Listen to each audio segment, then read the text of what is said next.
Telugu news morning debate నేను సునీత. కేంద్ర cabinet విస్తరణకు రంగం సిద్దమైంది. రేపు మాప మోదీ టీంలో మార్పులు చేర్పులు జరిగే అవకాశాలున్నాయి.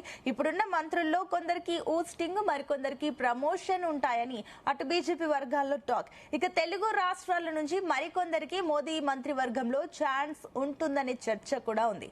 ఇక మోదీ టీంలో తెలుగు ఎంపీలకు చోటు దక్కుతుందా?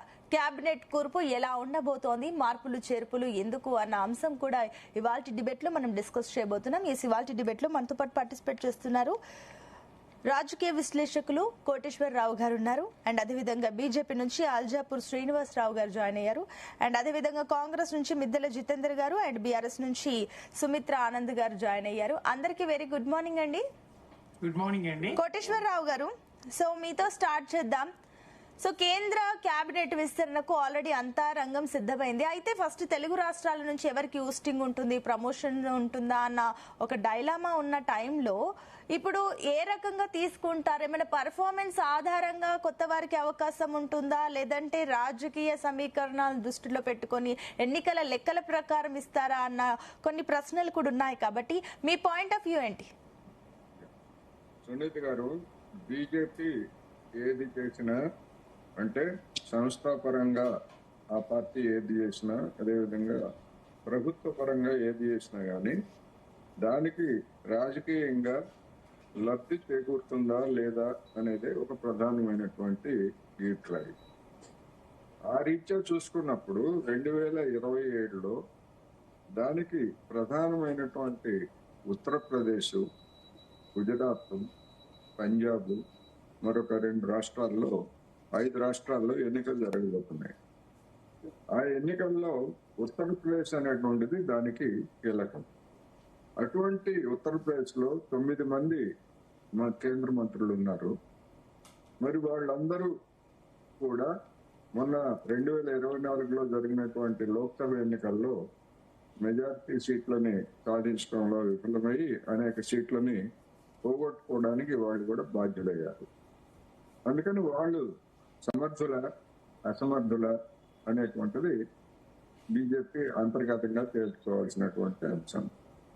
ఇక మనం వర్తమాన దానిలో గత కొద్ది రోజులుగా మీడియాలో జరుగుతున్నటువంటి చర్చ, తెలుగు రాష్ట్రాల్లో తెలుగు ఎంపీలకు ప్రమోషన్లు ఇస్తారా, లేకపోతే కొత్త ఉద్యోగాలు ఇస్తారా అనేటువంటిది చర్చ.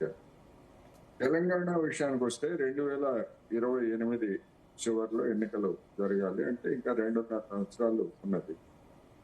మరి దానికంటే ముందు జరిగేటువంటి రాష్ట్రాలకు ప్రాధాన్యత ఇస్తారా, ఆ తర్వాత జరిగేటువంటి రాష్ట్రాలకు ప్రాధాన్యత ఇస్తారా అనేటువంటి ప్రశ్న అయితే, ఆంధ్రప్రదేశ్ లో ఇంకా 3 సంవత్సరాల వరకు ఎన్నికలు జరిగేటువంటి అవకాశాలు అయితే లేవు. 2029లోనే జరుగుతాయి.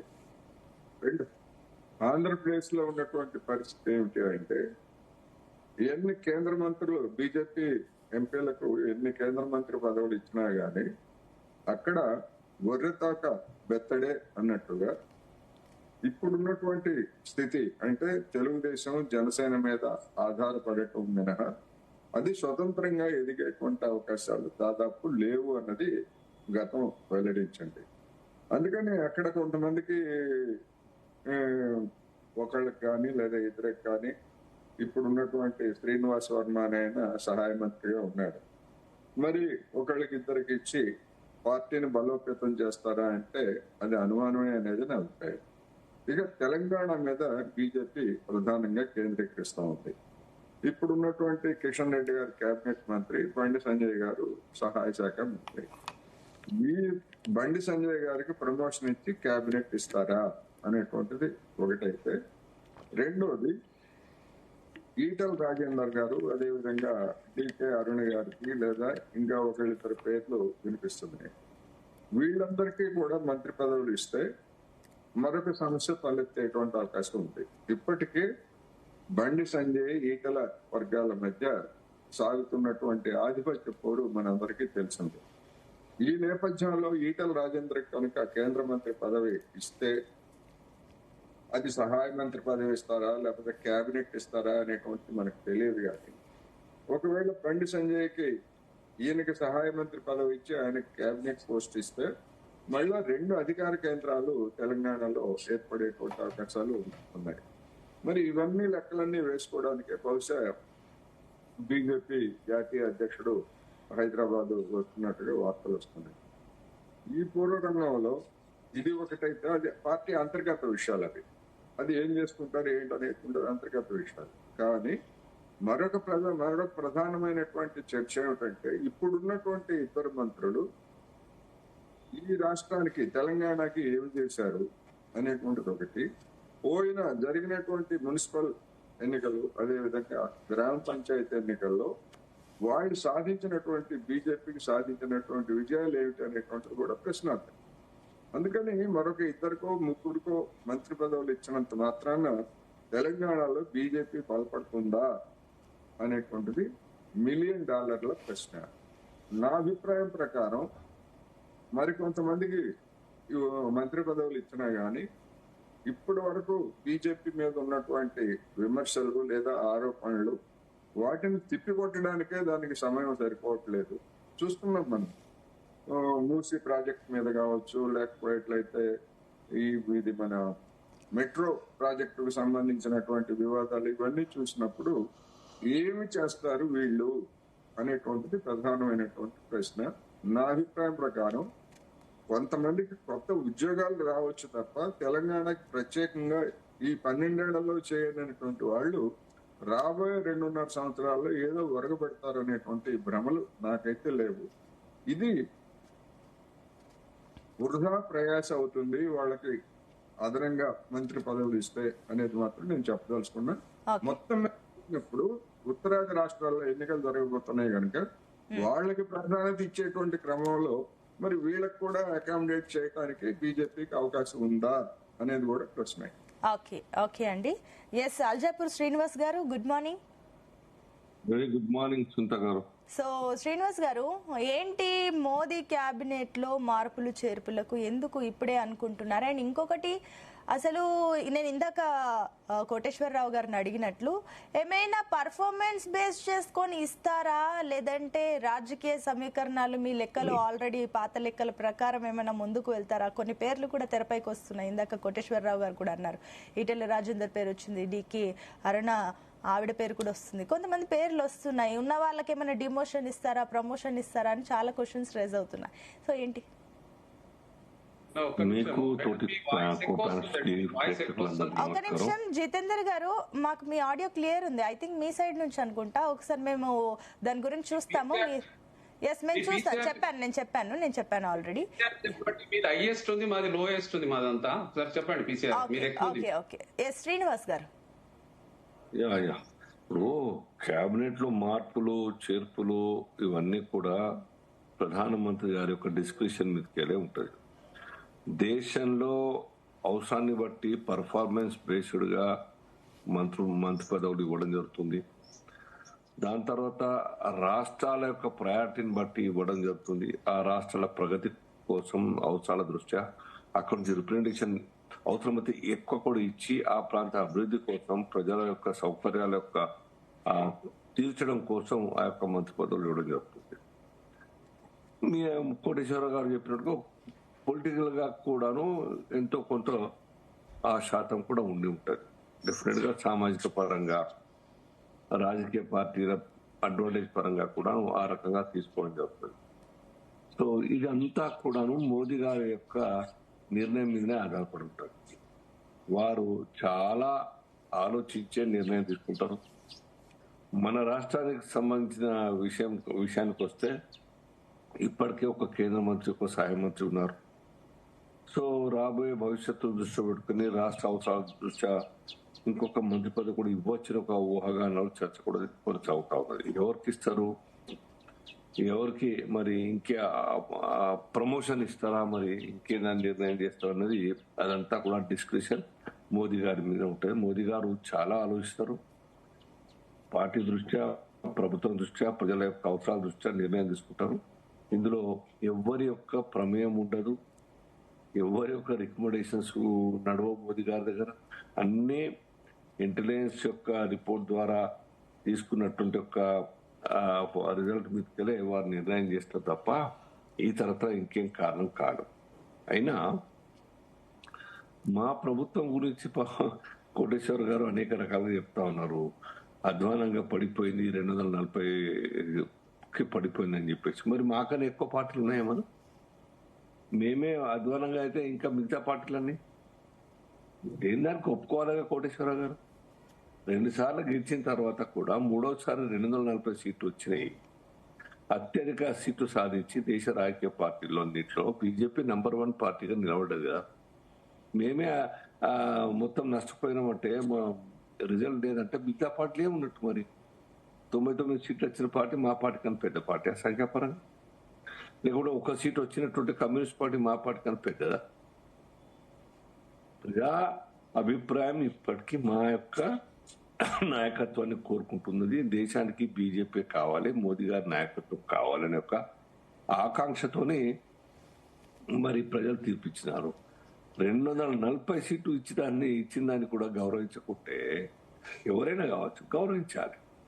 మూడోది, ఇప్పుడు దేశ రాజకీయాల్లో వేరే వికల్పం లేదు, వేరే ఆల్టర్నేట్ లేదు. మేము ఇచ్చే పర్ఫార్మెన్స్ కి, మా యొక్క రిజల్ట్ కు పోటీగా వేరే పార్టీలు మా ఆశ లేదు. కాబట్టి మీరు ఎన్ని అబద్ధాలు ఆడినా, రేవంత్ రెడ్డి గారు కాంగ్రెస్ పార్టీ తరఫున ప్రచారంలో రాజ్యాంగం మారుస్తారు, రిజర్వేషన్ తీసేస్తారు, ఒక అబద్ధ మాటను తెలంగాణ రాష్ట్రంలో మొదలుపెట్టినట్టు ఒక మాట దేశమంతా పాకి ప్రయత్నం చేసి ఓడించే ప్రయత్నం చేసిన అక్కడక్కడ కొన్ని ప్రాంతాల్లో నమ్మి కాంగ్రెస్ కోటేసినారు. తద్వారా దాని కారణంగా మాకు ఒక 30-40 సీట్లు తక్కువ పడ్డాయి, 33 సీట్లు. అంత మాత్రాన ప్రజలంతా కూడా అదే అభిప్రాయంతో ఉన్నట్ట. వెంటనే 3 నెలల్లో 4 నెలల్లో జరిగినటువంటి ఒక ఎన్నికల్లో మహారాష్ట్ర, ఢిల్లీ, హర్యానా ఈ రాష్ట్రాల్లో బీజేపీ గెలిచిందే థంపింగ్ మ్యాటితో. అంటే రియలైజ్ అయినారు ఈ అబద్ధ మాట కాదు, కాంగ్రెస్ పార్టీ మమ్మల్ని మోసం చేసింది. ఓట్లు వేయగానే ఇంటికి వచ్చి ₹1,00,000 ఇస్తాం, ఇంకేదో ఇస్తామని చెప్పేసి అబద్ధ మాటలు మాట్లాడింది. రిజర్వేషన్ తీసేది బీజేపీ క్వశ్చన్ తీయదు. అలాగే రాజ్యాంగం కూడా మార్చదు, కొత్త రాజ్యాంగం తీసుకురాదని నమ్మి మళ్ళీ మాకు కొట్టేసినారు. కాబట్టి వాస్తవాన్ని ఒప్పుకుంటే ఏ పార్టీ అయినా కానీ ఆ పార్టీ కొద్ది గొప్ప గౌరవం ఉంటుంది. ప్రత్యర్థి పార్టీగా మెచ్చుకోకున్నా గానీ కనీసం వాస్తవాన్ని ఒప్పుకోవాలి. గెలిచినారు నంబర్ 1 పార్టీగా బీజేపీ చెప్పేసి. కాబట్టి ఇప్పుడు ఈ 2.5 సంవత్సరాలు చాలా కీలకం. రాజకీయ పాయింట్ ఆఫ్ వ్యూలో చూసినట్టయితే మాకు వారు చెప్పినట్టుగానే 5 రాష్ట్రాల్లో ఎన్నికలు చెప్తే అసెంబ్లీ ఎలక్షన్, ఇంకో 2 సంవత్సరాల్లో తెలంగాణ ఎన్నికలు జరగబోతా ఉన్నాయి. చేయొద్దా? మేము పార్టీ పనిచేసిన దృష్ట్యా ఆ యొక్క రాష్ట్రాల్లో అడ్వాంటేజ్ తీసుకోవాలి. పంజాబ్ లో పవర్లకు రావాలి, ఉత్తరప్రదేశ్ లో మళ్ళీ పవర్లకు వచ్చి మళ్ళీ సేవలు అందించాలి, తెలంగాణ గడ్డ మీద కాషాయ జెండా ఎగరవేయాలి అని లక్ష్యం తప్ప పొలిటికల్ పార్టీగా ఆ అవసరాన్ని బట్టి మేము మా పార్టీ కూడా, మా నాయకత్వం కూడా ఇస్తుంది, పెంచి ఇస్తుంది, ఇంకో క్యాబినెట్ ఇస్తుంది, సాయం మంత్రి ఇస్తుంది. ఇచ్చినా ఇవ్వకుండా అదే పర్ఫార్మెన్స్, అదే పార్టీ పని ఉంటుంది, ప్రజల కోసం పనిచేయడం ఉంటుంది తప్ప వేరే ఉండదు. ఈయనంత మాత్రాన మొత్తం ఇక్కడ ఏం లేదు తెలంగాణలో. ఇస్తే ఇక ఇచ్చినా లాభం లేదు, పేరుకి మాత్రం అని చెప్పడం అంటే అది కరెక్ట్ కాదు. కోటేశ్వర్ గారు కనుక్కుందామండి కాంగ్రెస్ బీఆర్ఎస్ వర్షన్స్ కూడా మనం ఒకసారి విందాం. శ్రీనివాస్ గారు. ఎస్ జితేందర్ గారు, good morning. Good morning. So ఏమనుకుంటున్నారు? ఈ కేంద్ర కేబినెట్ విస్తరణకు ఆల్రెడీ అంతా సిద్ధమైపోయింది. సో ఇందాక శ్రీనివాస్ గారు అన్నట్లు మేబీ రావచ్చు, ఇంకొకటి కూడా తెలంగాణకి కేంద్ర కేబినెట్ పోస్ట్ ఒకటి వచ్చే ఛాన్స్ ఉంది అన్నట్టుగా మాట్లాడుతున్నారు. కాబట్టి ఒకసారి మీ పాయింట్ ఆఫ్ వ్యూ ఏంటి, కాంగ్రెస్ పాయింట్ ఆఫ్ వ్యూ ఏంటి? ముందుగా మీకు ప్యానెల్లో ఉన్న వాళ్ళందరికీ నమస్కారాలండి. సరే, పరిపాలనా విధానానికి వస్తే ప్రధానమంత్రికి విచక్షణ అధికారం ఉంటుంది మంత్రుల్ని మార్చుకోవడానికి, చేయడానికి. కానీ మేము ఒకటే అడిగేది ఏంటంటే, ఈ మార్పు వల్ల తెలంగాణ ఏమి ప్రయోజనము, కొత్త మంత్రుల పేరు కంటే తెలంగాణకు రావాల్సిన హామీలు ఏమి అమలు చేస్తారు అనేది ప్రశ్న మాది. అదేవిధంగా మంత్రివర్గం కంటే ప్రజల సమస్యలు ముఖ్యం. మరి నిరుద్యోగము, ద్రవ్యోల్బణము, రైతుల సమస్యలు, యువతకు ఉద్యోగాలు మా ప్రధాన ఆందోళన అండి. పనితీరు ఆధారంగా మంత్రివర్గాన్ని అంచనా వేయాలి. కొత్త మంత్రులు చేయడం మాత్రమే కాకుండా ప్రజలకు ఏం ప్రభుత్వం చేస్తుందని తెలియజేయాలి ముందుగా. అదేవిధంగా తెలంగాణకు సంబంధించినటువంటి అంశాలు పెండింగ్ హామీలు ఉన్నాయి. ప్రత్యేక హోదా ఉంది, రైల్వే జోన్ ఉంది, మెట్రో విస్తరణ ఉంది, జాతీయ సంస్థల ప్రతిపాదనలు ఉన్నాయి. ఎప్పటి వరకు ఇస్తారు ఇవి? కేంద్రం కేటాయింపు, రాష్ట్రాలకు కేంద్రం నుంచి నిధులు కేటాయింపులు, న్యాయము, పారదర్శకత అవసరం. ఇది ప్రాజెక్టులు పాలమూరు రంగారెడ్డి డిండి లిఫ్ట్ ఇరిగేషన్స్, కాళేశ్వరం సంబంధించిన జాతీయ హోదా ఉంది. ఉపాధి, పెట్టుబడులు, తెలంగాణ పరిశ్రమలు, యువత ఉద్యోగ అవకాశాలు పెంచాలి. మరి వ్యవసాయం, రైతులు, ఎరువులు కొరత, మద్దతు ధర ఇలాంటి కేంద్రం చొరవ తీసుకోవాల్సిన అవసరం ఉంది. అదేవిధంగా మంత్రివర్గంపై మరి అనేక ప్రశ్నలు ఉన్నాయి మాకు. మరి ఈ విస్తరణ పరిపాలన అవసరం కోసం చేస్తురా లేకపోతే ఎన్నికల కోసం చేస్తురా అని మరి తెలియజేయాలి. కొత్త మంత్రుల మరి లక్షణాలు, జవాబుతనం ఏముంటుందో కూడా తెలియజేయాలండి వీళ్ళు. అదేవిధంగా తెలంగాణ నుంచి ప్రాతినిధ్యం పెరుగుతుందా లేక కేవలం రాజకీయ సమీకరణల కోసం చేస్తారా వీళ్ళు? మహిళలు, యువత, దళితులు, గిరిజనులు, మైనార్టీలకు తగిన ప్రాధాన్యత దక్కుతుందా? రాష్ట్రాల హక్కులు, సమైక్య వ్యవస్థ బలోపేతం కేంద్రం ఎంత చొరవ చూపుతుందో తెలియజేయాలి. మరి అదేవిధంగా రాష్ట్రానికి కూడా విభజన హామీలు చాలా ఉన్నాయి మనకు రావాల్సినటువంటివి. మనకు ఇంతకు ముందు ప్రాజెక్టులు ఇవ్వలేదు, రైల్వే కోచ్ తయారీ, అదేవిధంగా మనకు స్టీల్ ఫ్యాక్టరీ ఉంది, అదేవిధంగా మనకి ఇట్లా చూస్తే కాజీపేట జోన్ బయ్యారం స్టీల్ ఉంది, జాతీయ హోదా ఒక్క ప్రాజెక్టు కూడా ఇప్పటి వరకు మనకి ఇవ్వలేకపోయింది. అదేవిధంగా ప్రత్యేకంగా ఐటీఆర్ ఇస్తామన్నారు, ఇవ్వలేదు. పరిపాలన సంస్థలను బలోపేతం చేయలేదు, ఉపాధి హామీ, ఇలా అనేక సమస్యలు ఉన్నాయి. అదేవిధంగా మరి 12 సంవత్సరాలలో మోదీ గారు దేశ ప్రజలకు చెప్పాలి.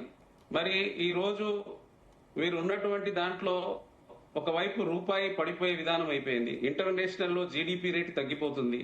అదేవిధంగా మరి పరిపాలన వ్యవహారానికి వస్తే మన రాష్ట్రానికి వస్తే 2 మంత్రులకు ఇచ్చిండ్రు, 2 మంత్రులకు మరి ఎంత బడ్జెట్ కేటాయించిండ్రు. మరి అదేవిధంగా ఒక్క జాతీయ ప్రాజెక్టు కూడా మనకు రాలేకపోయింది. గడిచినటువంటి 10 సంవత్సరాల కేసీఆర్ గారు అడగలేదు, వీళ్ళు ఇవ్వలేదు. కనీసం మరి ఉన్నటువంటి మంత్రులు, ఇక్కడ ఉన్నటువంటి ఎంపీలు రాష్ట్రాభిమానం లేకుండా పనిచేస్తున్నారు. మరి దీని విషయంలో కూలకుషంగా రాష్ట్రం నుంచి తీసుకునే వాళ్ళు, మరి రాష్ట్రం నుంచి వచ్చేవాళ్ళు మరి తెలియాలి. మరి అదేవిధంగా మోదీ గారు అనేక రకాలుగా విదేశీయ పర్యటనలు, దాదాపుగా 100 సార్లు ఏమో విదేశీ పర్యటన, కొన్ని లక్షల కోట్ల రూపాయలు వెచ్చించి విదేశీ పర్యటన చేస్తున్నారు.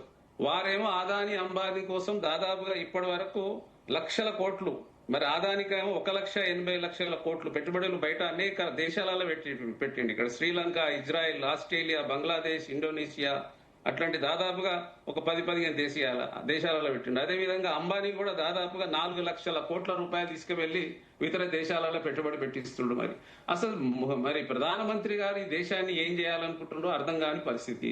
మరి ఇందులో యువతను చూస్తే ఈ రోజు చూడండి, 28 లక్షలు నీట్ ఎగ్జామ్ రాస్తే దాదాపుగా 70 సార్లు పేపర్ లీక్ అయిపోయింది. మరి అసలు యువతని ఏం చేయాలనుకుంటున్నావు, రైతులను ఏం చేయాలనుకుంటుండో అది వివరంగా లేదు.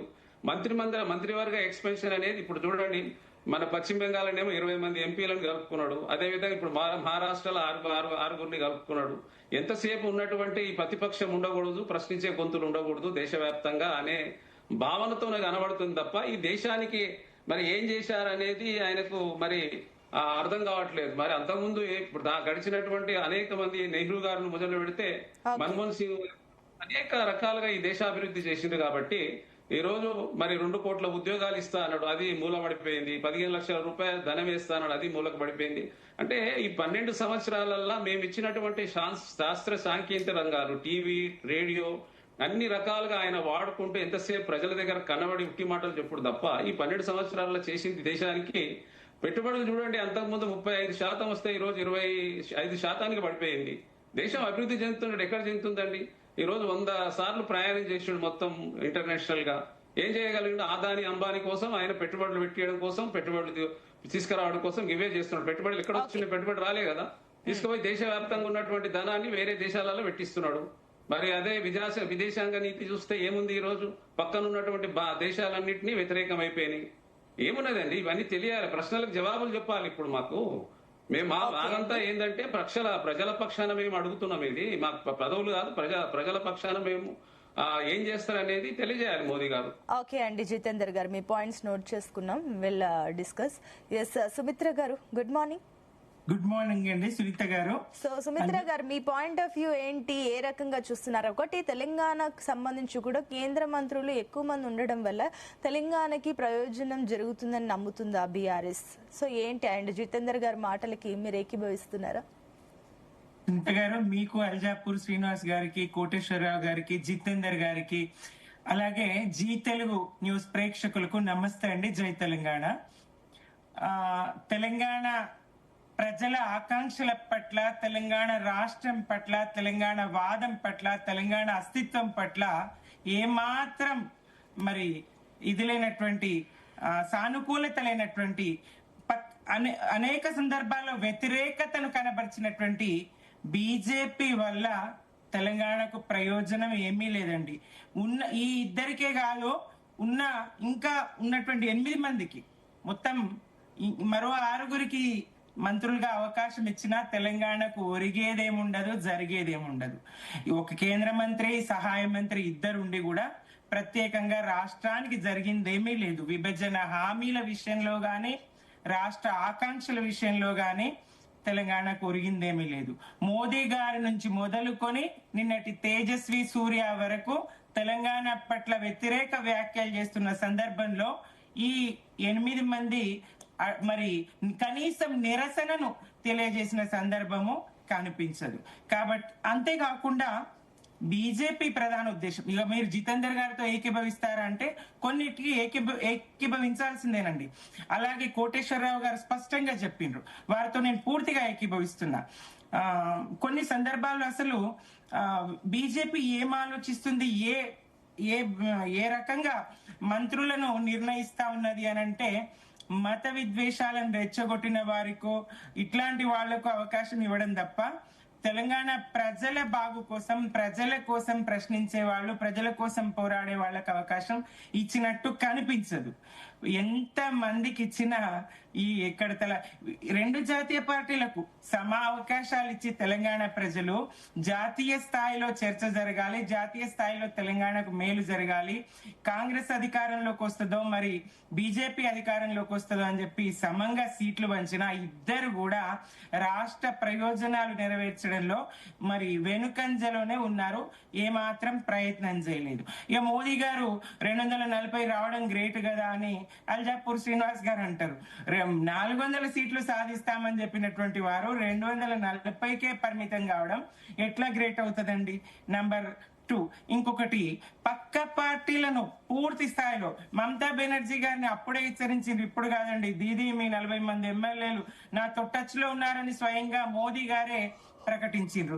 అన్నట్టుగానే ఇప్పుడు మరి ఎంపీలను చేర్చుకుంటా ఉన్నారు. శివసేన మరి సాటి హిందుత్వ పార్టీయే కదండి, అక్కడ ఆ పార్టీ నామరూపాలు లేకుండా చేసే ప్రయత్నం చేసిండ్రు, సిండేను ప్రోత్సహించి. అలాగే ఇప్పుడు ఎంపీలను కూడా చేర్చుకొని ఇట్లాంటి పరిస్థితులు, అటు మహిళా రిజర్వేషన్ బిల్లు విషయంలో 23లో బిల్లు తెచ్చినట్టే తెచ్చిండ్రు, మళ్ళా దానికి డీలిమిటేషన్ కు లింకు పెట్టిండ్రు. ఇట్లా ఏ రకంగా చూసినా ఇంకా 2 కోట్ల ఉద్యోగాల మాట ఏమైంది? మరి స్విస్ బ్యాంకుల్లో ఉన్నటువంటి డబ్బు వాపస్ తెస్తాము, మరి ప్రతి అకౌంట్ లో 15 లక్షల వరకు వెయ్యొచ్చు, వేస్తా అని చెప్పలేరని మళ్ళా శ్రీనివాస్ గారు అంటారు, వెయ్యొచ్చు, జన్ధన్ ఖాతాలు తెరవండి అని చెప్పేసి చెప్పినటువంటి మాటలు ఎటు పోయినాయి? మరి విభజన హామీల సంగతి ఏంటి? ఒక్క ప్రాజెక్టు కూడా జాతీయ హోదా ఇవ్వనటువంటి పరిస్థితి ఏంటి? మోదీ గారి మాటల్లోనే తల్లిని చంపి బిడ్డను బతికించిందన్నారు కదా, ఈ బిడ్డ తెలంగాణ ఒక పసిబిడ్డ, ఈ పసి కూనను మరి ఎట్లా చూసిండ్రు, ఏ చూపుతో చూసిండ్రు? ఆయన ఎందుకు తెలంగాణ పట్ల కనీసం కొంత మాత్రమైన జాలిని గాని, కనీస బాధ్యతను గాని, జాలి పడకున్న బాధ్యత, ఒక కొత్త రాష్ట్రం, పసికూన రాష్ట్రం మరి ఇంత వేగంగా అభివృద్ధి చెందుతుంది, ఇంకా మా సహకారం ఉంటే పూర్తి స్థాయిలో రాష్ట్రం అభివృద్ధి చెందుతుంది కదా అని చెప్పేసి ఆలోచన ఆయనకు ఎందుకు లేకుండా పోయింది? బలమైన ప్రాంతీయ పార్టీలను గొంతు నొక్కడానికి మరి రాజ్యాంగబద్ధ సంస్థలను ఉపయోగించుకుంటూ ఈ రకంగా కేసుల పాలు చేస్తూనో, మరి లొంగిన వాళ్లకు వాషింగ్ పౌడర్ నిర్మాణే చందంగానో వ్యవహారం ఎందుకు ఉండాలి? ఇదంతా దేశ ప్రజలు గమనిస్తారు కదా. మంత్రివర్గంలో ఎవరిని తొలగించినా లేదా ఉన్న 6గురికి శాఖలను కట్టబెట్టినా తెలంగాణకు ఏదో జరుగుతుంది, కేంద్రం ఏదో చేస్తుంది, మోదీ సర్కార్ ఏదో చేస్తుంది అని ఆశ అయితే లేదండి. ఎంపీలుగా గాని మంత్రులుగా గాని తెలంగాణ ప్రయోజనాల కోసం ప్రత్యేకించి పనిచేసింది ఏమీ లేదు. అలాగే రాష్ట్ర ప్రభుత్వం విషయంలో వాళ్ళు గతంలో మోదీ గారి స్వయంగా అంటారు ఆర్ఆర్ ట్యాక్స్ వసూలు చేస్తా ఉంది రేవంత్ సర్కార్ అని. మరి దానికి సంబంధించి ఎలాంటి చర్యలు తీసుకున్న దాఖలాలు కనబడవు. బీఆర్ఎస్ గా మేము రాష్ట్ర ప్రభుత్వం యొక్క స్కామ్లను రోజొకటిగా బయట పెడతాం. దాని మీద ఎలాంటి విచారణలు ఉండవు. పూర్తి స్థాయిలో రేవంత్ సర్కార్ కు మోదీ సర్కారు రాష్ట్ర బీజేపీ గొడుగు పట్టిన చందంగా పాలన సాగుతా ఉంటే ఇక ప్రయోజనం ఏముంటదండి? దొందే చేను బీడే అన్నట్టు తెలంగాణ వ్యవహారం ఉంటది. ఇక్కడ రాష్ట్రానికైతే మరి మంత్రివర్గ విస్తరణలో కూర్పులు చేర్పులు ఏమి జరిగినా ఒనగూడే ప్రయోజనం అయితే ఉండదండి. ఓకే అండి, కోటేశ్వరరావు గారు, సో వీళ్ళు అన్న మాట ప్రకారం చూసినా కూడా ఎటు చూసినా ఒకటి ఉపాధి కానీ, రైతుల సమస్యలు కానీ, ఈ ధరల పెరుగుదల కానీ, ఇవన్నీ చాలా అంశాలు మనం ఈ మధ్య కాలంలో ఎక్కువగా గమనిస్తూ వస్తున్నాం. సో ఈ నిజంగానే తెలుగు రాష్ట్రాలకు ఒకవేళ కేంద్ర మంత్రుల సంఖ్య పెరిగినా, పదవులు ఎక్కువగా వచ్చినా ఈ తెలుగు రాష్ట్రాలకు ఏమైనా అభివృద్ధి ఉంటుందా? నిధుల కేటాయింపు విషయంలో కానీ చాలా అంశాల్లో ఏమైనా ముందుకు వెళ్తుందా? పురోగతి ఉంటుందా? ఈ సమస్యలు పర్టికులర్ పరిష్కారం అవుతాయి అనుకుంటున్నారా? మంత్రి పదవులు కేంద్రంలో మంత్రి పదవులు ఇచ్చినంత మాత్రాన రాష్ట్రాలకి ఏదో మేలు జరుగుతుంది లేదా అభివృద్ధి జరుగుతుంది. అదేవిధంగా రాష్ట్రాల్లో జిల్లాల వారీగా మంత్రి పదవులు ఇచ్చినంత మాత్రాన ఆ జిల్లాల అభివృద్ధి చెందుతాయి అనేందుకు ఇంతవరకు స్వతంత్ర భారతదేశ చరిత్రలో అలాంటి డేటా ఎక్కడా లేదు, దాఖలాలు కూడా లేవు. మొత్తంగా విధానాలు అమలు జరిపేటువంటిది మంత్రివర్గం, అది కేంద్రమైనా రాష్ట్రాలైనా. అంతే తప్ప వ్యక్తిగతంగా అభివృద్ధి అనేటువంటిది అటువంటిది ఎక్కడా లేదు. ఇప్పుడు ఇందాక శ్రీనివాస్ గారు ఏమంటున్నారు, మాకు 240 వస్తే మమ్మల్ని గుర్తించరా అంటున్నారు. మిమ్మల్ని గుర్తించారు, మీకు 240 వచ్చి 240కి తగ్గాయంటే దాని అర్థం ఏంటి? మిగిలినటువంటి పార్టీలకి ఆ మేరకు పెరిగాయి. అది మీరు గుర్తించాలి. మీరు గుర్తించి మీరు సరి చేసుకోవాల్సినటువంటి అంశం అది. కమ్యూనిస్టులకి ఒక సీట్ వచ్చిందా లేదా ఉన్న సీట్లు పోయాయా? కమ్యూనిస్టులు కాదు, మొత్తంగా అన్ని ప్రతిపక్షాలకు సంబంధించి. ఇప్పుడు గతంలో కాంగ్రెస్ ముక్త భారతదేశం అనేటువంటి రాజకీయ ఎజెండా ఉంటే ఇవాళ బీజేపీ ముక్త భారత్ అనేటువంటిది ఒక ఎజెండాగా ముందుకు వచ్చింది. అందుకని బీజేపీని వ్యతిరేకించేటువంటి పార్టీలకి 2019, 2024తో పోలిస్తే సీట్లు పెరిగాయా తగ్గాయా అనేటువంటిది గిట్రాయి. అందుకని మీకు వచ్చిన సీట్లను గుర్తించకపోవడం అనేది ఏముంది? అది అఫీషియల్, అందులో గుర్తించకపోవడం కాదు. ఎందుకు తగ్గాయి అనేటువంటిది ఇంతవరకు మరి నాకు తెలిసినంత వరకు కేంద్ర పార్టీ గాని, బీజేపీ కేంద్ర పార్టీ గాని, లేదా స్వయంగా నరేంద్ర మోడీ గారు గాని 400 సీట్లు తెచ్చుకుందాం అనుకున్నటువంటి ఆశలు 240కి ఎందుకు పరిమితం అయ్యాయి అనేటువంటిది ఎక్కడ దేశ ప్రజలకి అంత స్పష్టంగా ఎక్కడ చెప్పలేదు. అందుకని అది చెప్పకపోవడం అనేటువంటిది ఆ పార్టీ అంతర్గత అంశం. దాని మీద జనం తేల్చుకుంటారు. ఇప్పుడు ఇక్కడ అదే నేను మొదటి నుంచి చెప్తుంది అదే. ఈ రాష్ట్రానికి సంబంధించినటువంటి సమస్యలు, ఉదాహరణకు నరేంద్ర మోడీ గారు హైదరాబాద్ సభలో ఏం చెప్పారు? సుభాషితాలు, ఆయన చెప్పిన సుభాషితాలు ఏంటి? ప్రజా రవాణా వ్యవస్థని వినియోగించుకోండి, పొదుపు చేయండి అని చెప్పారు.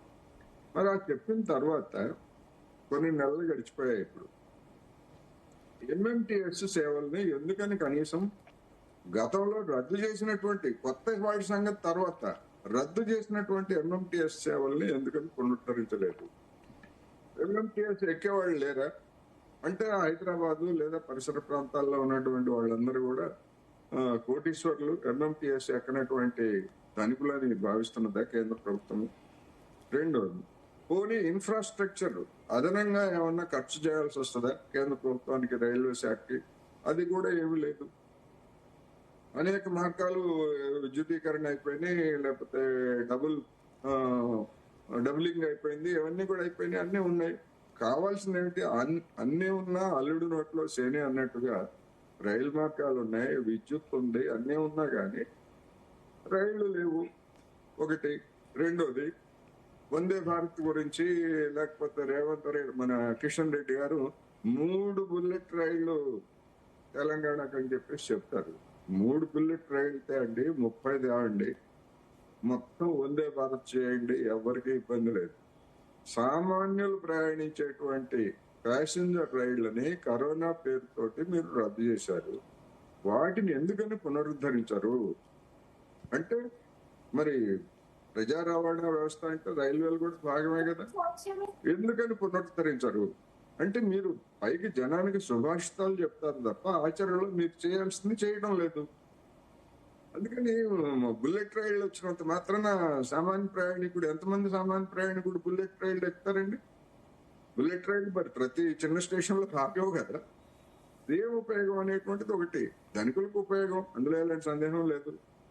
కొంతమంది రైలు మార్గాల నిర్మాణంలో కొంత ఉపాధి వస్తుంది, అందులో కూడా ఎలాంటి సందేహం లేదు. కానీ సామాన్యులకి ఏమిటి, 90% ఉన్నటువంటి సామాన్యులకి ఏమిటి బుల్లెట్ రైళ్లు ఎట్లా ఉపయోగపడతాయి అనేది ప్రశ్న. అందుకని అవసరాలు పెరిగినప్పుడు వేసుకోవచ్చు. ఇప్పుడు చైనాలో కావచ్చు, లేదా ఈ ప్రపంచ దేశాల్లో బుల్లెట్ రైళ్లు ఉన్నాయి. కానీ అభివృద్ధి చెందిన తర్వాత, ప్రజల యొక్క రాబడి పెరిగిన తర్వాత, లేదా విదేశాల నుంచి వచ్చేటువంటి వాళ్ళ సంఖ్య పెరిగిన తర్వాత వాటన్నిటినీ కూడా క్రమంగా చేసుకున్నారు, లబ్ధి పొందుతున్నారు. మనకి అటువంటి పరిస్థితి ఉన్నదా అంటే లేదు. అందుకని విధానాల పరంగా చూసుకున్నప్పుడు నేను ఒకటే చెప్పదలుచుకున్నా, 2012-13 సంవత్సరాల్లో మన్మోహన్ సింగ్ ప్రభుత్వం ఏ విధమైనటువంటి తీవ్ర సమస్యలను ఎదుర్కొన్నదో, ఇప్పుడు నరేంద్ర మోడీ సర్కారు 2029 ఎన్నికలకు వెళ్లబోయే ముందు అలాంటి సమస్యలని ఎదుర్కోవటం ప్రారంభమైంది. అది ద్రవ్యోల్బణం కావచ్చు, లేకపోతే మన రూపాయి విలువ పతనం కావచ్చు, ధరల పెరుగుదల కావచ్చు, లేదా విదేశాల నుంచి వచ్చేటువంటి పెట్టుబడులు గిడసబారిపోవడం కావచ్చు, ఇట్లాంటి అనేక లక్షణాలు మనకి కనిపిస్తున్నాయి. ఈ లక్షణాలన్నీ కూడా ఒక 2 ఏళ్ల తర్వాత 3 ఏళ్ల తర్వాత ఎట్లాగైతే మన్మోహన్ సింగ్ ప్రభుత్వాన్ని దెబ్బతీశాయో అధిక ధరలు అవన్నీ, నరేంద్ర మోడీ సర్కార్ కూడా అలాంటి సవాళ్ళనే ఇవ్వబోతున్నాయి. ఇప్పుడు పశ్చిమాసియా సంక్షోభం ఒకరోజు పరిష్కారం అయిందంటారు, ఒకరోజు మళ్ళా దాడులు అంటారు. నిన్న మళ్ళా దాడులు జరిగాయి. ఇది ఈ విధమైనటువంటి అనిశ్చితి ఉంటే జీడిపి వృద్ధి రేటుకి కూడా నష్టం అనేటువంటిది అంతర్జాతీయ సంస్థలన్నీ కూడా చెప్తున్నాయి. మరి నరేంద్ర మోడీ గారి దగ్గర వీటిని పరిష్కరించడానికి ఏమైనా మంత్రదండం ఉందా అంటే మంత్రదండం లేదు. లేనప్పుడు ఏమవుతుంది, గతంలో కాంగ్రెస్ యూపీఏ హయాంలో కాంగ్రెస్ ఎదుర్కొన్నటువంటి సవాల్ని రేపు బీజేపీ కూడా ఎదుర్కోవడానికి అవకాశం ఉంది. అప్పుడు ఏమవుతుంది, 100 మంది నరేంద్ర మోడీలు ఉన్నా గానీ బీజేపీని గట్టెక్కించలేవు అనేది నేను ఈ సందర్భంగా చెప్పదలుచుకున్నా. అందుకని ఇప్పటికైనా ప్రజానుకూలమైన లేదా తెలంగాణకు వచ్చేసరికి తెలంగాణ రాష్ట్ర అనుకూలమైనటువంటి విధానాలు తీసుకుంటే మీ రాజకీయ ఉనికి ఇప్పుడున్నది ఉన్నట్టయినా ఉంటుంది. లేకపోయేట్లయితే ఇంకా పడిపోయేటువంటి అవకాశం ఉందనేది మాత్రమే నేను చెప్పగలను. శ్రీనివాస్ గారు, సో వీటన్నింటికి మీ ఆన్సర్ ఏంటి? అండ్ ఇంకొకటి, అన్నట్లుగానే కేంద్ర మంత్రులు ఒకవేళ ఎంతమంది పెరిగినా సంతోషమే, కానీ వీళ్ళ వల్ల మన తెలుగు రాష్ట్రాలకు కానీ పర్టికులర్ తెలంగాణకు కానీ ఏం ప్రయోజనం ఉంది అంటే, ఇప్పుడు ఆల్రెడీ ఉన్న 2 తెలంగాణకి ఏం చేస్తారు, ఇప్పుడు ఉంటే ఇంకా వస్తే కంటిన్యూ అయినా ఇంకా ఎవరైనా కొత్తగా వచ్చినా ఏం చేస్తారన్న క్వశ్చన్స్ కూడా ఉన్నాయి. సో వీటికి ఏం చెప్తారు? అండ్ ఇందాక కోటేశ్వరరావు గారు అన్నట్లు కూడా నిజమే, అంటే ఓకే మీరు థర్డ్ టర్మ్ లో కూడా ప్రభుత్వంలో ఉన్నప్పటికీ సంఖ్యాపరంగా చూస్తే కూడా తగ్గుతుంది ఏ లెక్కన చూసినా. ఎందుకంటే 2014లో మీకు ఓన్లీ బీజేపీ మెజార్టీయే 280+ వచ్చాయి, కానీ ఇప్పుడు అది కాస్త తగ్గింది. ఫస్ట్ కి ఇప్పటికి చెప్తున్నాను, మధ్యలో మళ్ళీ బాగానే వచ్చింది, కానీ మళ్ళీ లాస్ట్ టైంకి వచ్చేసరికి మళ్ళీ 240 అక్కడ ఉంది డిజిట్ లో చూస్తే. సో కాస్త సంఖ్య కూడా తగ్గుతుంది, ఎక్కడో కాస్త మీ పైన నమ్మకం కూడా మెల్లిమెల్లిగా తగ్గుతుంది. ఈ సీట్లు తగ్గుతున్నాయంటే నమ్మకం తగ్గుతున్నట్టే ఏ లెక్కన చూసినా, మీరు అధికారంలో ఉన్నప్పటికి కూడా. సో ఏంటి, ఉన్న వాళ్ళ వల్ల ఏమైనా ఉందా ప్రయోజనం, ఏమైనా కొత్తగా వస్తుందా ఏంటి?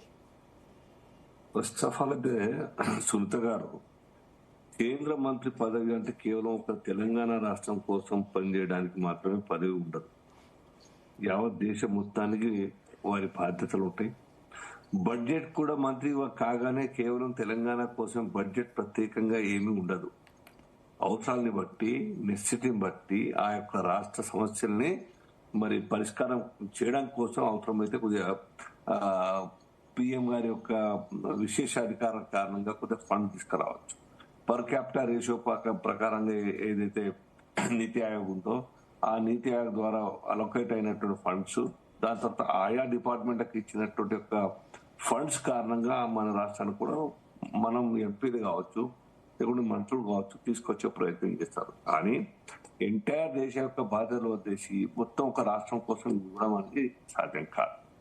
రెండవది, దేశం మొత్తంలో మా మీద వ్యతిరేకత ఉండి ఉంటే 2024 తర్వాత ఎన్ని రాష్ట్రాలు బీజేపీ గెలిచి ఇంతకుముందు అని చెప్పిన అప్పుడు కాదు, ఈ మధ్యనే కదా ఈ మధ్యనే బీజేపీ గెలుస్తుంది కదా. సో వ్యతిరేకత అనేది 2 కారణాల చేత మాకు కొద్దిగా ఆనాడు సీట్లు తగ్గినాయి. కారణం పేద ప్రజలు ఆశ అత్యాశ, కాంగ్రెస్ ఏదో ఈ పెద్ద పెద్ద ప్రామిసెస్ చేసింది, ఇస్తుందేమో 2 సార్లు బీజేపీకి ఇచ్చినా ఒకసారి ఇచ్చి చూద్దాం అనుకో కొంత ప్రాంతంలో ఓటేసి ఉండవచ్చు కాక దాని కారణంగా మాకు కొన్ని సీట్లు తగ్గింది. ఏంది పెద్ద అబద్ధ మాటలు, which are highly impossible promises. ఇవాళ తెలంగాణ కూడా అదేంగా, తెలంగాణలో ఎన్ని ప్రామిసెస్ ఇచ్చిన కాంగ్రెస్ పార్టీ ఒక్కటన్నా కానీ మేనిఫెస్టో ఇచ్చినటువంటి ఒక ప్రామిసెస్ లో 6 గ్యారంటీలు కావచ్చు, 419 20 హామీలు కావచ్చు, ఏ మేరకు అమలైనాయి?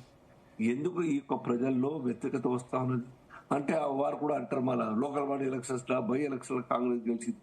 డెఫినెట్ గా గవర్నమెంట్ యొక్క పార్టీనే లోకల్ బాడీ ఎలక్షన్స్ లో కొద్దిగా ప్రిఫర్ చేస్తారు. అటువంటి పరిస్థితి ఉంటుంది, లేకుంటే స్కీములు కట్ చేస్తారు, లేకుంటే ఇండ్లు రావు, లేకుంటే పెన్షన్ రాదు, కళ్యాణ లక్ష్మి రాదు భయంతో వాళ్ళు భయపెట్టిస్తారు. వాళ్ళు పాపం సరే అని 5 సీట్లు 4 సీట్లు గెలిచినంత మాత్రాన బీజేపీ ప్రభుత్వం రాదు అని చెప్పి ఓటేసి ఉండకపోవచ్చు.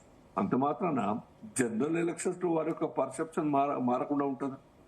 వారి యొక్క విశేష అధికారం, ఓటర్ యొక్క విశేష అధికారం ఆ ఓటు ద్వారా వినియోగించుకోరా, మార్చారా?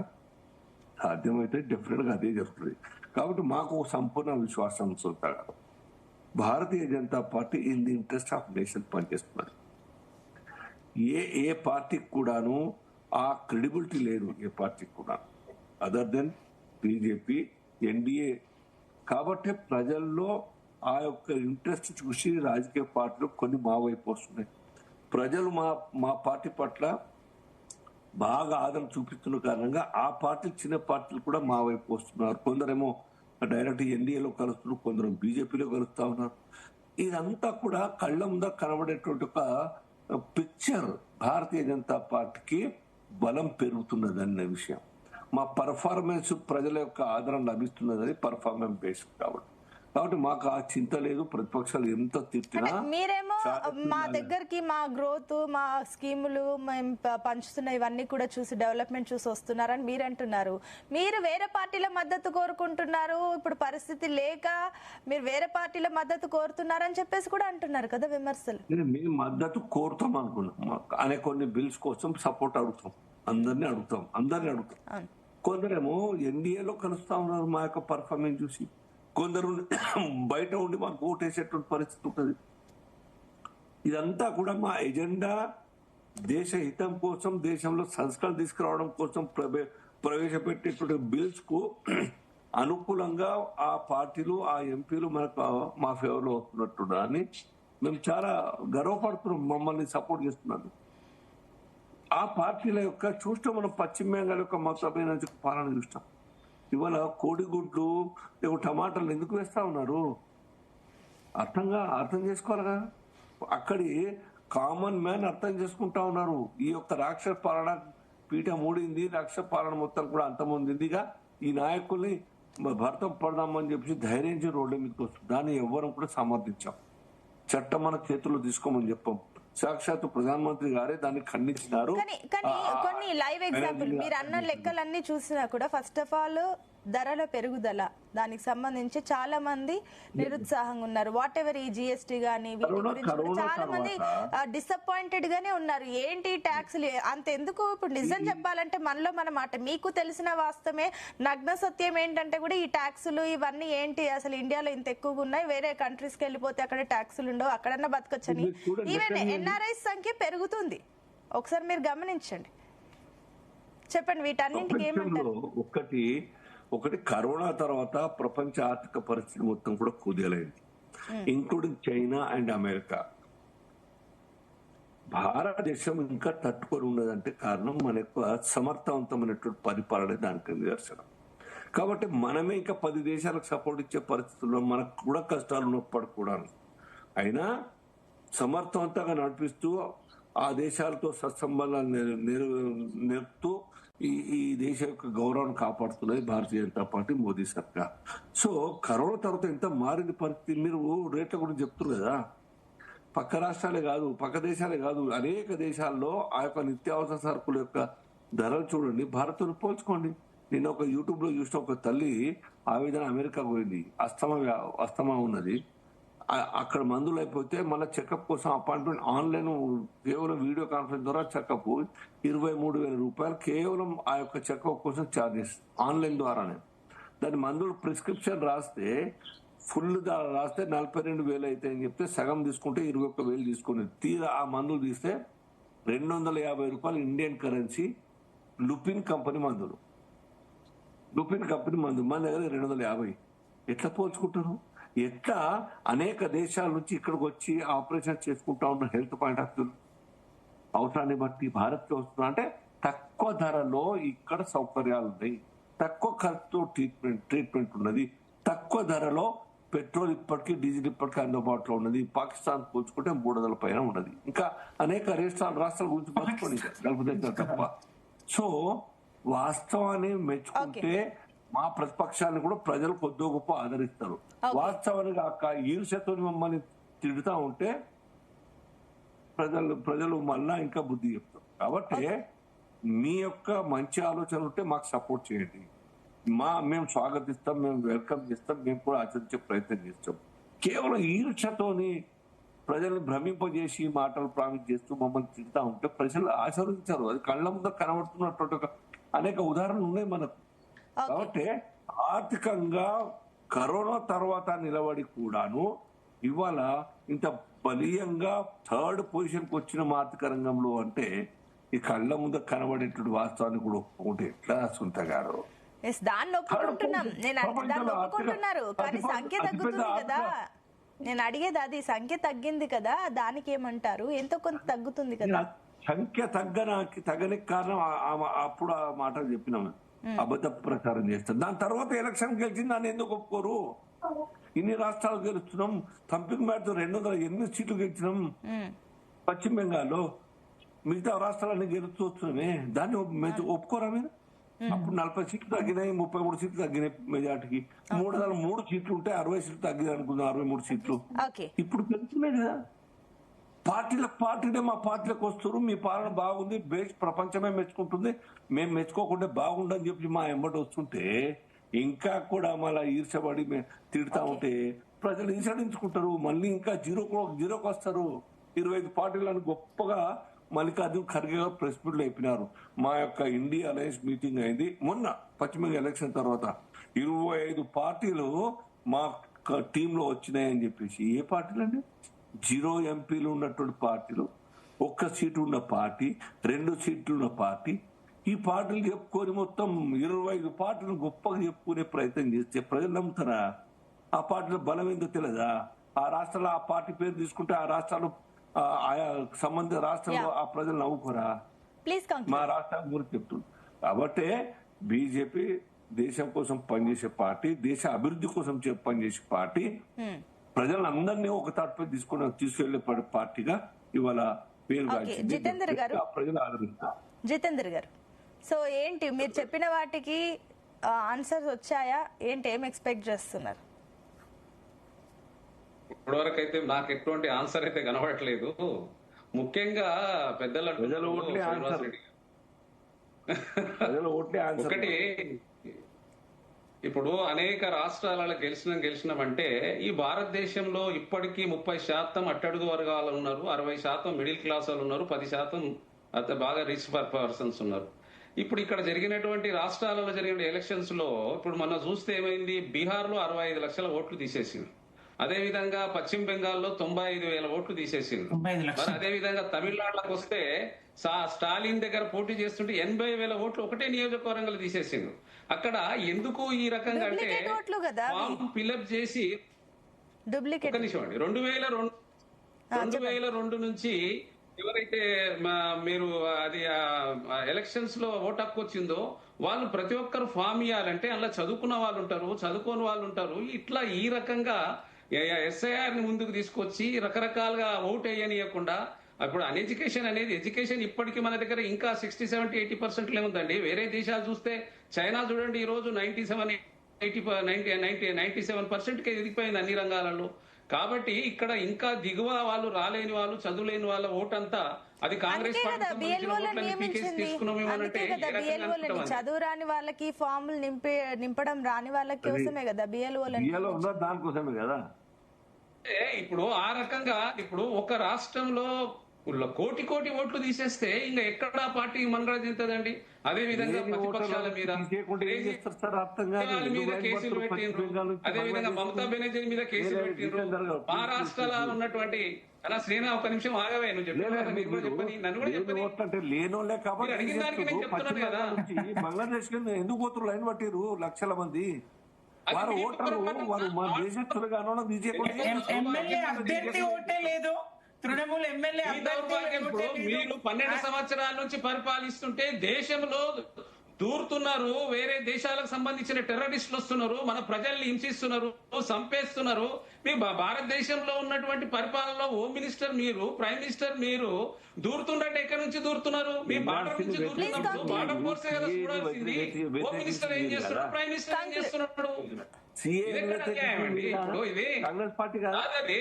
అన్ని రంగాలలో మోదీ గారు విఫలమైనరు. ఈ 12 సంవత్సరాలలో ఆయన ఏమీ లేదు. ఆదాని అంబానీకి ఆస్తులు సమకూర్చుకోవడానికి, ఇతర దేశాలలో పెట్టుబడి పెట్టడానికే ఆయన టూర్లు 100 టూర్లు కొన్ని లక్షల కోట్ల రూపాయలు ఇన్వెస్ట్ ఆయన ఈ రోజు బస్సు పట్టించేసి విజిట్ చేసి వేరే దేశాలకు పోయి ఉన్నటువంటి ఇప్పుడు చెప్పినాను కదా. ఇప్పుడు మన ఇప్పుడు అంబానీ అయితే ఇప్పుడు అమెరికాలో పెద్ద ఎత్తున రిఫార్మర్ ఏదైతే మన ఈ పెట్రోల్ కు సంబంధించింది పెట్టిండు. ఎందుకు పెట్రోల్ రేట్లు పెరిగినాయి? బంగారం 150,000 ఎందుకు అయిపోయింది? ఎక్కడ ఉన్నాడు ఉద్యోగులు చూడండి పెద్ద ఎత్తున ఈ రోజు ఉన్నటువంటి యువత దాదాపుగా 100 కోట్లు 18 సంవత్సరాలు ఉన్నటువంటి 32 సంవత్సరాల వరకు ఉన్నట్టు 100 కోట్ల యువత ఉన్నారు. ఉద్యోగాలు ఏవి? స్కిల్ ఇండియా ఎక్కడ పోయింది? జాబ్స్ ఏవి? ఈ రోజు అనేక రకాలుగా ఇబ్బందులు అవుతున్నాయి.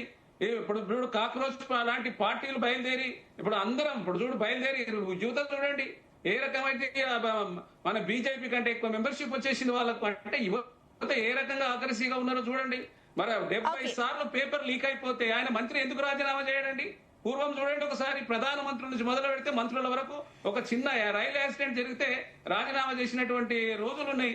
ఈ రోజు ఏమీ లేదు, సిగ్గు శరం ఏమీ లేదు. ఎంతసేపు పదవి కావాలి, ప్రజలకు ఎటువంటి ఏమి జరిగినా కూడా మేము పట్టించుకోము. ఉన్నటువంటి ప్రతిపక్షాలను లాగుతాము, కేసులు సిబిఐ కేసులు పెడతాము, లాగుతాము. దేశ పరిపాలన అవసరం లేదు కాబట్టి మేము ప్రశ్నిస్తాం. మేడం ఒక్క నిమిషం. ఇప్పుడు మన దగ్గర కిషన్ రెడ్డి గారు 10,000 కోట్లు తీసుకొస్తానారండి మూసీ నది సుందరీకరణ చేయడానికి. ఇప్పుడు ఫస్ట్ ఫేజ్ 700 కోట్లతోని మా రేవంత్ రెడ్డి గారు ఒక డిపిఆర్ ఇచ్చిండ్రు. దయచేసి ఇప్పుడన్నా కనీసం మంత్రివర్గంలో వస్తే ఇప్పుడు 250 కోట్లు ఎస్టీపీస్ కోసం అడిగినాము, 150 కోట్లు ఉన్నటువంటి ప్లాస్టిక్ పదార్థాలు కుదించడానికి, 120 కోట్లు వాకింగ్ ట్రాక్లు నిర్మించడానికి, తర్వాత రిటర్నింగ్ వాల్స్ అవించే 100 కోట్లు, దాదాపుగా 700 కోట్ల రూపాయలు ఇచ్చినాము. అదే విధంగా మెట్రో ఈ రోజు మెట్రో చూడండి పబ్లిక్ పార్ట్నర్షిప్ లో మొదలైంది. 30,000 కోట్ల రూపాయలకు తీసుకొచ్చిన దాన్ని 15,000కు మెట్రో మరి ఎల్ఎన్టీ వాళ్ళు వదిలి వెళ్ళడానికి వెళ్తామంటున్నారు. ఇప్పుడు ఇంత 2 కోట్లు నివసిస్తున్నటువంటి తెలంగాణకు మెట్రో చాలా ప్రాముఖ్యమైంది, ఈ మూసీ కూడా చాలా ప్రాముఖ్యమైంది. ఈ మధ్యలోనే హైదరాబాద్ నుంచి గెలిపించినట్టు కిషన్ రెడ్డి గారు చాలా గురుతరమైన బాధ్యత ఉంది. లేదంటే ఆయన మంత్రి పదవి తీసుకోవద్దు. ఆయన జితేందర్ గారు పాయింట్ అండి. Please wait. సుమిత్ర గారు మీ పాయింట్ కంక్లూడ్ చేయండి. రాష్ట్రంలో మరి వరి పండించే రాష్ట్రాల్లో దేశంలోనే నెంబర్ 1 గా తీర్చిదిద్దితే ఈ వరి కొనే పరిస్థితులు కేంద్రం తీసుకోదు. కేంద్రం ఏ పంటలు కొంటేనే ఆ పంటలే కొంటానని ముఖ్యమంత్రి గారు చెప్తారు. రాష్ట్రంలో జరుగుతున్న విధ్వంసాన్ని ప్రశ్నించారు బడేబాయి గారు, చోటేబాయి గారు. రాష్ట్రంలో హైడ్రా పేరుతో చేస్తున్న విధ్వంసాన్ని గాని ప్రజా వ్యతిరేక చర్యలను గాని బీజేపీ ప్రశ్నించదు. బీజేపీ గాని కాంగ్రెస్ గాని రెండు తెలంగాణ ప్రజలకు ఏం చేస్తున్నాయనేదే ప్రశ్న కదా. ఇందాక అల్జాపూర్ శ్రీనివాస్ గారు ఒక్క సీటు లేదు, 2 సీట్లు లేదు, 25 పార్టీలు ఉన్నాయని ఖర్గే గారు అన్నారు. వాళ్ళకి ఏమున్నదని అంటారు. 2 సీట్లతోనే 2 సీట్లతోనే కేంద్రంలో రాజకీయాల్లో కేంద్ర రాజకీయాలు ప్రారంభించినటువంటి బీజేపీ 3 సార్లు అధికారంలోకి వచ్చిందా లేదా? ఈ పరిహాసము ప్రజాస్వామ్యంలో అవసరమా? ఎవరెప్పుడు అట్టడుగున ఉంటారో, ప్రజలు ఎవరెప్పుడు ఏ పార్టీని ప్రజలకు అనుకూలమైన పార్టీగా గుర్తించి నెత్తిన పెట్టుకుంటారో చరిత్ర చూడమా, మనము గతం చూడమా? ఇవాళ మీరు ఏ పద్ధతిలో ఎన్నికల్ని గెలుస్తూ వస్తున్నారు? మీ ఈవీఎంల సంగతి ఏంటి? తగలబడిపోతున్న ఈవీఎంల మాట ఏంటి? ఎవరు గాలుస్తా ఉన్నారు? ఎన్నికలు ఏంటి?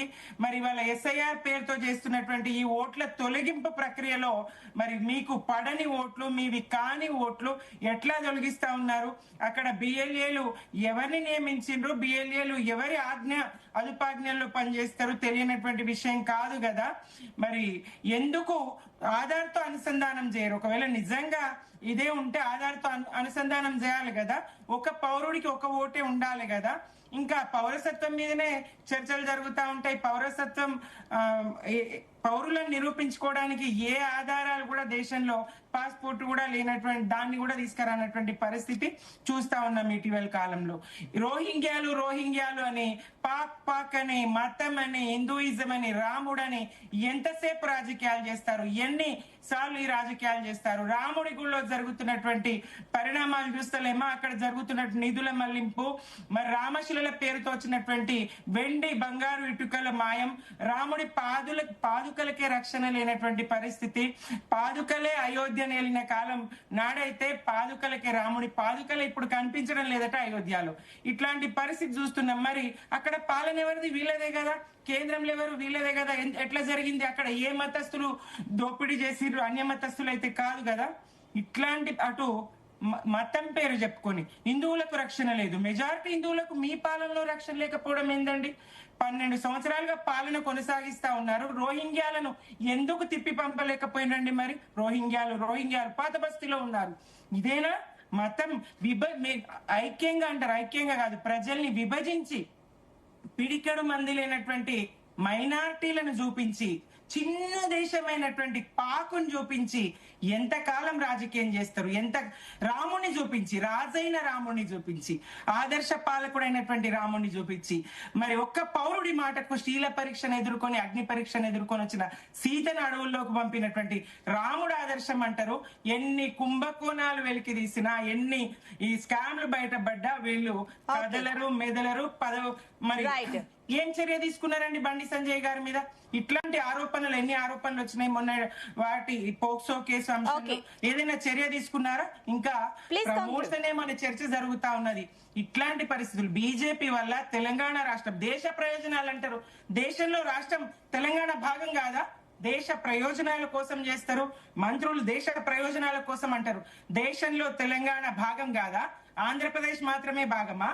చంద్రబాబు నాయుడు గారి మద్దతు మాత్రమే భాగమా? తెలంగాణ ప్రజలకు అర్థం కాదా? 8 సీట్లు ఇస్తే ఏం లాభం ఉన్నదండి? ప్రయోజనం ఏమున్నదండి?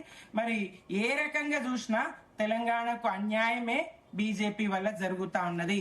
పంటలు కొనమని వాళ్ళు చెప్తా ఉన్నారు, ఇంకా కల్లాల మీద ధాన్యం ఉన్న పరిస్థితి, యూరియా అందనేటువంటి పరిస్థితి, రైతన్నుల బతుకు అగమ్య గోచరంగా ఉన్నటువంటి పరిస్థితి 2 పార్టీల వల్ల ఇవాళ రాష్ట్రంలో ఉందండి.